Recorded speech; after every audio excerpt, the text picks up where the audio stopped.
प्रेरितों के काम अध्याय 4। जब पतरस और यूहन्ना लोगों से यह कह रहे थे तो याजक और मंदिर के सरदार और सदूकी उन पर चढ़ आए। वे बहुत क्रोधित हुए कि पतरस और यूहन्ना यीशु के विषय में सिखाते थे और उसके मरे हुए में से जी उठने का प्रचार करते थे, और उन्होंने उन्हें पकड़कर दूसरे दिन तक हवालात में रखा, क्योंकि संध्या हो गई थी। परंतु वचन के सुनने वालों में से बहुतों ने विश्वास किया और उनकी गिनती 5000 पुरुषों के लगभग हो गई। दूसरे दिन ऐसा हुआ कि उनके सरदार और पुरनिये और शास्त्री और महायाजक हन्ना और कैफा और यूहन्ना और सिकंदर और जितने महायाजक के घराने के थे सब यरूशलेम में इकट्ठे हुए और पतरस और यूहन्ना को बीच में खड़ा करके पूछने लगे, तुमने यह काम किस सामर्थ्य से और किस नाम से किया है? तब पतरस ने पवित्र आत्मा से परिपूर्ण होकर उनसे कहा, हे लोगों के सरदारों और प्राचीनों, इस दुर्बल मनुष्य के साथ जो भलाई की गई है, यदि आज हमसे उसके विषय में पूछताछ की जाती है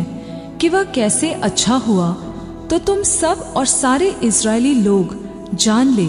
कि यीशु मसीह नासरी के नाम से, जिसे तुमने क्रूस पर चढ़ाया और परमेश्वर ने मरे हुओं में से जिलाया, यह मनुष्य तुम्हारे सामने भला चंगा खड़ा है। यह वही पत्थर है जिसे तुम राजमिस्त्रियों ने तुच्छ जाना और वह कोने के सिरे का पत्थर हो गया, और किसी दूसरे के द्वारा उद्धार नहीं, क्योंकि स्वर्ग के नीचे मनुष्यों में और कोई दूसरा नाम नहीं दिया गया जिसके द्वारा हम उद्धार पा सके। जब उन्होंने पतरस और यूहन्ना का साहस देखा और यह जाना कि ये अनपढ़ और साधारण मनुष्य हैं, तो अचंबा किया। फिर उनको पहचाना कि ये यीशु के साथ रहे हैं, परंतु उस मनुष्य को जो अच्छा हुआ था उनके साथ खड़े देखकर यहूदी उनके विरोध में कुछ न कह सके, परंतु उन्हें महासभा के बाहर जाने की आज्ञा देकर वे आपस में विचार करने लगे,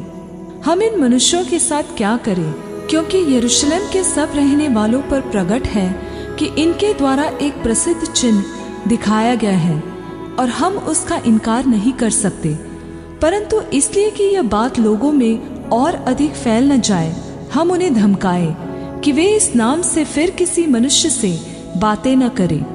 तब पतरस और यूहन्ना को बुलाया और चेतावनी देकर यह कहा, यीशु के नाम से कुछ भी न बोलना और न सिखाना। परंतु पतरस और यूहन्ना ने उनको उत्तर दिया, तुम ही न्याय करो कि क्या यह परमेश्वर के निकट भला है कि हम परमेश्वर की बात से बढ़कर तुम्हारी बात माने? क्योंकि यह तो हमसे हो नहीं सकता कि जो हमने देखा और सुना है वह न कहे। तब उन्होंने उनको और धमका कर छोड़ दिया, क्योंकि लोगों के कारण उन्हें दंड देने का कोई कारण नहीं मिला, इसलिए कि जो घटना हुई थी उसके कारण सब लोग परमेश्वर की बड़ाई करते थे, क्योंकि वह मनुष्य जिस पर यह चंगा करने का चिन्ह दिखाया गया था 40 वर्ष से अधिक आयु का था। पतरस और यूहन्ना छूटकर अपने साथियों के पास आए और जो कुछ प्रधान याजकों और प्राचीनों ने उनसे कहा था उनको सुना दिया। यह सुनकर उन्होंने एकचित होकर ऊंचे शब्द से परमेश्वर से कहा, हे प्रभु, तू वही है जिसने स्वर्ग और पृथ्वी और समुद्र और जो कुछ उनमें है बनाया। तूने पवित्र आत्मा के द्वारा अपने सेवक हमारे पिता दाऊद के मुख से कहा, अन्य जातियों ने हुल्लड़ क्यों मचाया और देश देश के लोगों ने क्यों व्यर्थ बातें सोची।